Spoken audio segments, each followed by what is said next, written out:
Each year, I have a job apart from Sinai. I'm moonlighting. I'm a judge for the Sammy Rohr Book Prize. One year it's fiction, one year it's nonfiction. And that means that in the course of the year, as the nonfiction judge, you get sent about 30 books that you are expected to read. When those boxes come in, it's very dispiriting, I have to say. Here's another box of books. And then the judges, who number some other Jewish scholars and teachers, some of whom you may know, Deborah Lipstadt, for example, was until this year a judge, but now is doing something more important, which is the U.S. envoy against anti-Semitism. Anyway, all the judges get together and we discuss the books, and then we narrow it down to 3, and then we interview the authors, because we're not only choosing a book, we're choosing a person who will carry the Jewish message forward in some way into the future, because the book prize is only for a first or second book.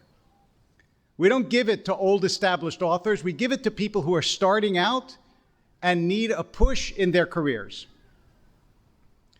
I don't know who's going to win this year because we've only narrowed it down to 3. But especially with Israel's Independence Day coming up this week, and because I read this extraordinary book that is one of the 3 finalists, I want to tell you about this book today for the sermon. This is what it looks like. It's published by Yediot Achronot Press, and I have to say, half the pages fell out as I was reading it. Not the best binding from the Yediot Press, but I am so grateful that it was written and then was translated from the Hebrew, because this is the English edition. It's called From Africa to Zion, the Shepherd Boy Who Became Israel's First Ethiopian-Born Journalist. There's a lot to this book. Not all of it what you would expect, and frankly, not all of it you would want to hear. But let me tell you a little bit about it. It begins with what is in some ways the most gripping part of the story, although all of it is a fascinating read. And I mean, really, like you finish this book very quickly. Begins with his childhood in Ethiopia. And it has been the same childhood in Ethiopia for thousands of years. He said when he reads the Bible as a kid, they're talking about him. There is no distance between the life that Abraham led and the life that they lead. As a 5-year-old, he was shepherding sheep. And he knew all the animals that his father had, and he gave them all names and felt close to them. His father and mother had 4 boys, which he said in Ethiopia is like being childless. Everybody else had 10, 11, 12 kids. They only had 4, Nebuch. And they're not children, they're workers. That's what they're there for. Nobody goes to school. You're born, and as soon as you can, you start working in the fields. And the women, girls really, get married very, very young, 9, 10, 11, 12, 13. But part of the reason that they do, and I will put this in language that is gentle, is so that the surrounding Christian and Muslim men will not take them so that they can be married and be safe. So we're talking about a society that is radically different from our own. And then one day in 1984, as you may know, Israel decides, they decided earlier, but on Operation Moses, which was to airlift the Jews out of Ethiopia, continued later on in the 1990s with Operation Solomon, and bring them to Israel.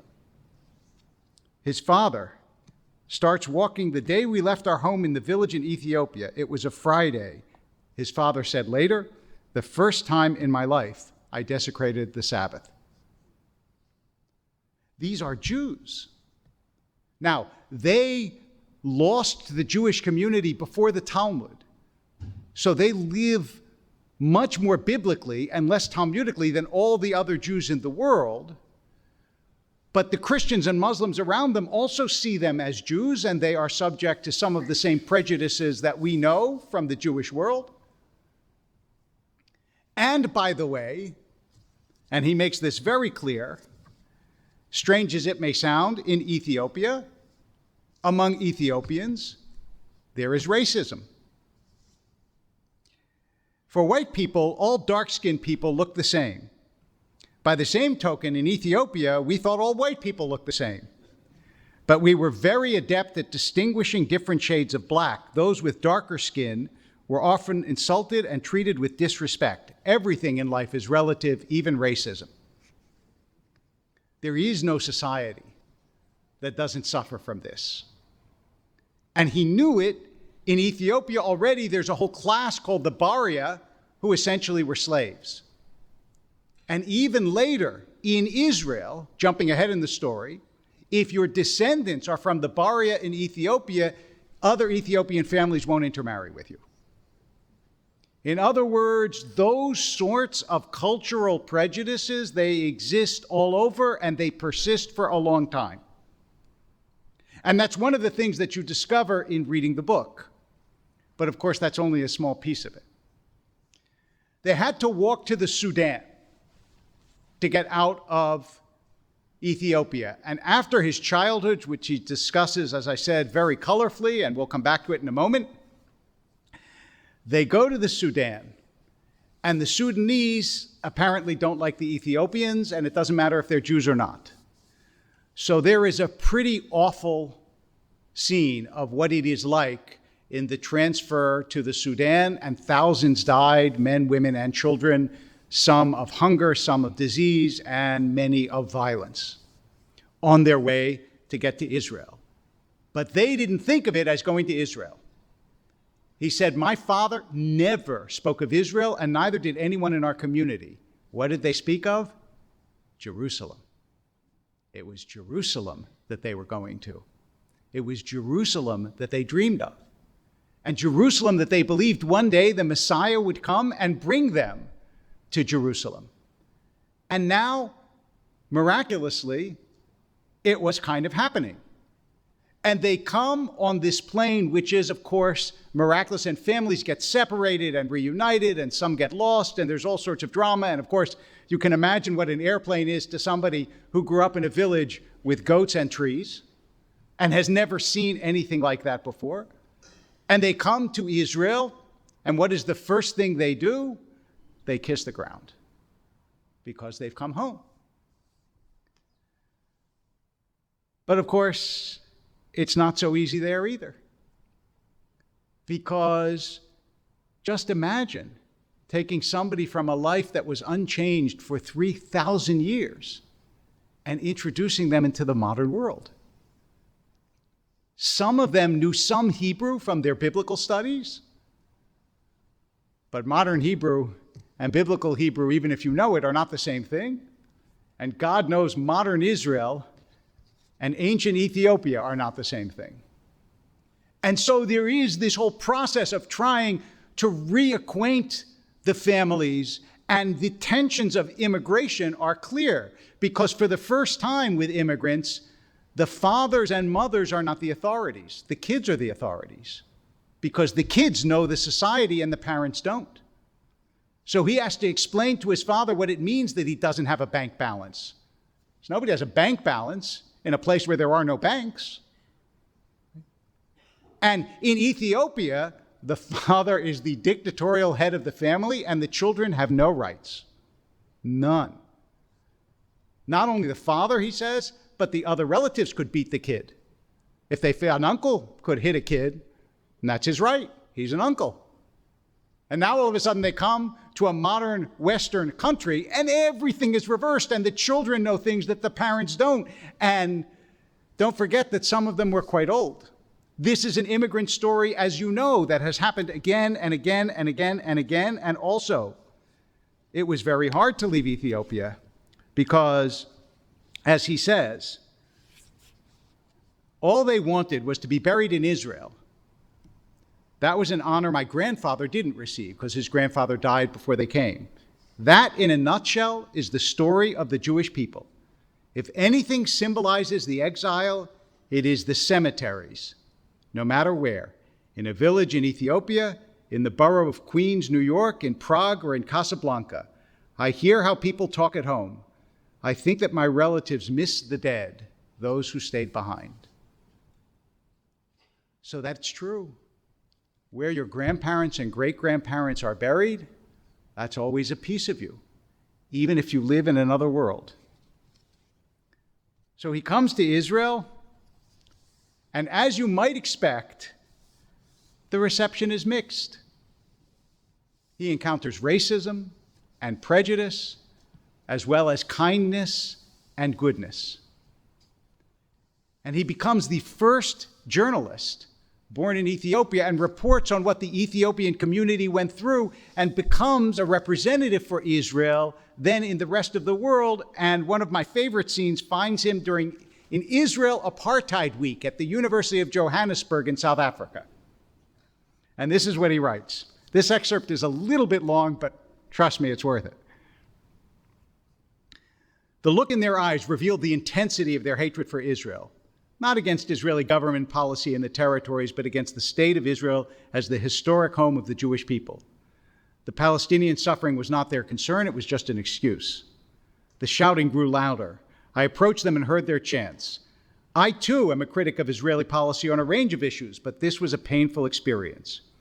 I spotted a black student with a tidy afro and big round glasses. He didn't look Muslim, but was wearing a Palestinian flag around his neck. He seemed like a nice guy, or that's what I thought at first. I went up to him and introduced myself. I told him I was from Israel. You're really from Israel, he asked, handing out anti-Israel propaganda leaflets as we spoke. I pulled out a scanned copy of my Israeli passport, which happened to be in my pocket, and showed it to him. He looked surprised and even embarrassed. What are you doing here? He asked. I told him that I'd come to listen, observe, and present the Israeli side of the story. I explained that in Israel, there are no separate sidewalks for Jews and Arabs. There are no separate Jew and Arab buses. There are no racially segregated services. There was nothing like the no blacks and dogs sign that once blemished South Africa under apartheid. The same was true of blacks and whites. I told him I was an example of a black man living in Israel who had his share of problems but was a free citizen. He was unconvinced. As far as he was concerned, I was on the side of evil. There you go. There, in a nutshell, is the dilemma that I think all Jews face, which is we don't want to argue that the state is perfect, but the problem is we're arguing with people who really think that it's evil. And that's why his story, in the end, is so remarkably inspiring. It's because he is, after all, somebody who has lots of criticisms of Israel and the way that Israel handled even the bringing of the Ethiopian Jews. But also, as I remember, because I was in Israel during Operation Moses, I remember a BBC commentator, and I've quoted him before, I was sitting and listening to the radio, who said, I'm no fan of Israel, but there is no other government in the world that would fly its planes halfway across the world for people living in a village of a different race and save them because they said, we are your sisters and brothers. And the fact that this is the first story from somebody who himself was rescued makes this really a precious book, and I very much recommend it to your attention. We get to interview all the authors, and I might ask him about this paragraph, which I think anybody who has ever been Jew in any other society understands. He says, being Ethiopian is a full-time job.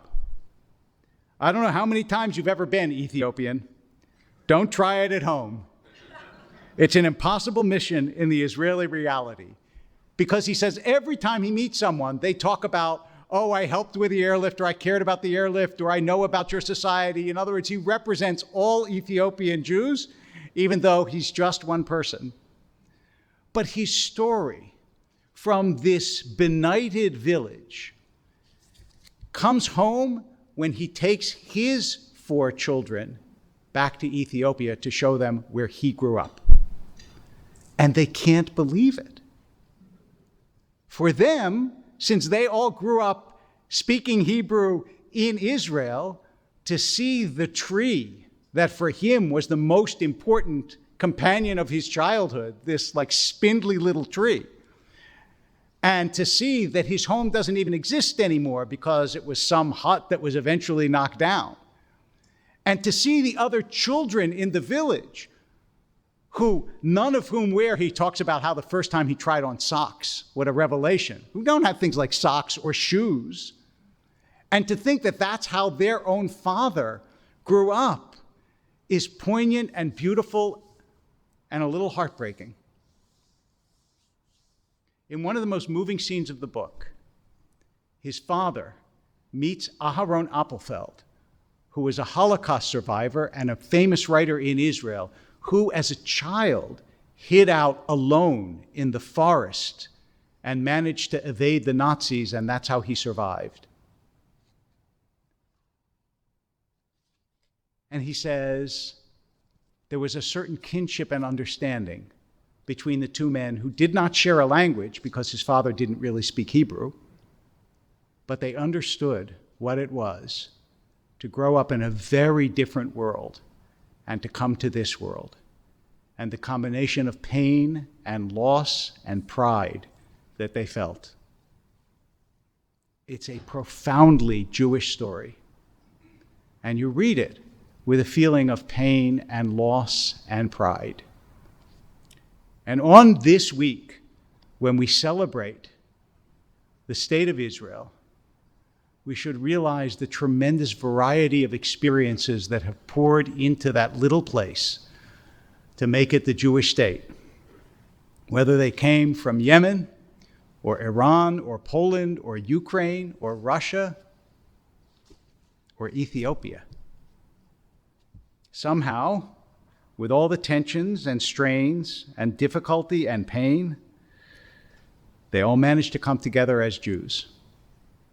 From Africa to Zion, from Ukraine to Zion, from Iran to Zion. Thank God we live in an age in which such journeys could be made. Shabbat Shalom.